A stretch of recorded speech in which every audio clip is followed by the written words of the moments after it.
In 1941, the map of Europe was being redrawn.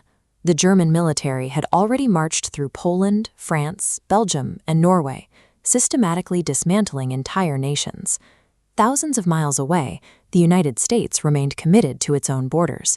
The heavy losses of the First World War had left the American public and President Roosevelt desperate to remain observers, convinced that ocean distance would keep them safe.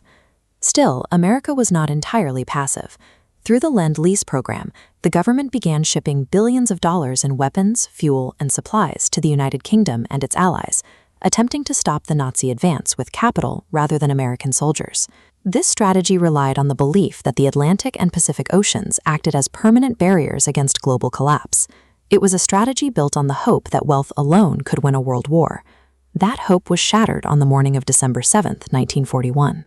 At roughly 7:55 a.m., the Hawaiian sky filled with Japanese Skyder planes. The attack shocked the Pacific Fleet. Within minutes, torpedoes struck moored battleships, sending massive smoke plumes over the harbor. The USS Arizona suffered a catastrophic explosion and sank. In a single morning, 2,400 Americans were killed, crippling the Pacific naval presence. The next day, President Roosevelt addressed Congress, famously labeling the date, "a date which will live in infamy," and signing the official declaration of war.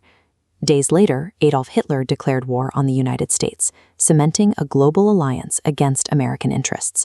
Suddenly, the United States was fighting a two-front war across both the Atlantic and the Pacific, a conflict that required a level of military capacity the country did not yet possess. This chart shows the scale of the challenge. Before 1941, U.S. military production was a fraction of the combined Axis output. To close this gap, the government pivoted to total war economics, effectively redirecting the entire civilian economy toward the military. Civilian car manufacturing stopped entirely.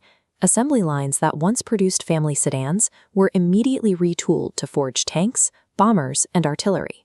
Ford Motor Company began producing heavy B-24 bombers at a rate of nearly one every hour, filling massive new assembly plants with rows of aircraft.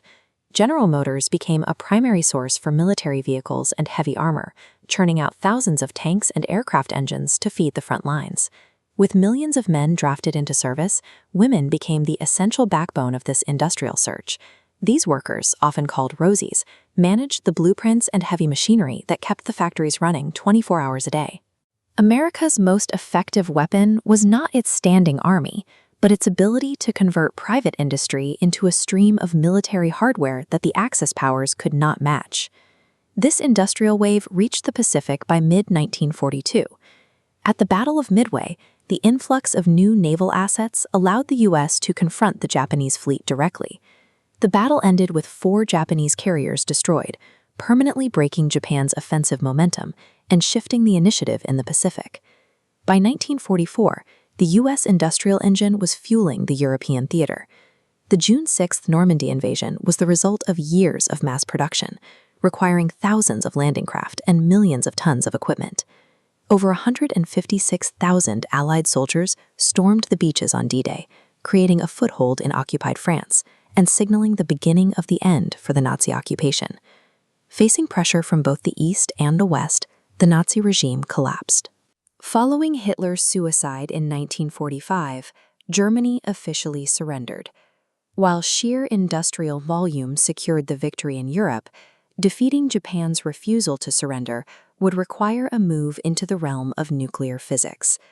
By late 1945, Japan remained defiant, despite the fall of its allies.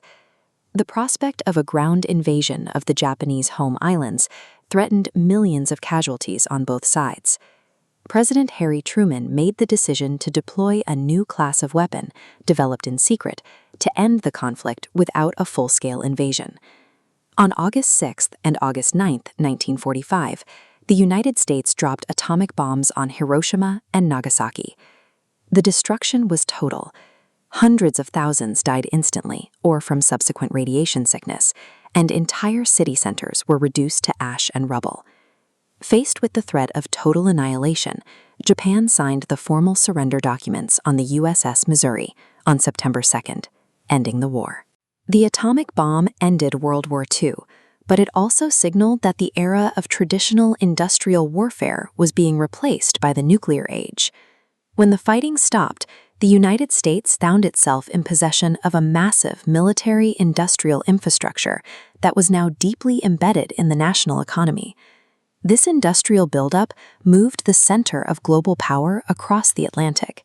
The United States exited the conflict with the world's largest navy, its only nuclear arsenal, and a permanent military presence on multiple continents. To manage this new global influence, the victors established the United Nations, creating a diplomatic framework designed to prevent another global collapse. Almost immediately, the world fractured again into a bipolar competition between the US and the Soviet Union, beginning the decades of the Cold War. The shock of 1941 forced the creation of a military and economic architecture that did not disappear when the peace was signed. It became the foundation of a new global order that continues to define the modern world.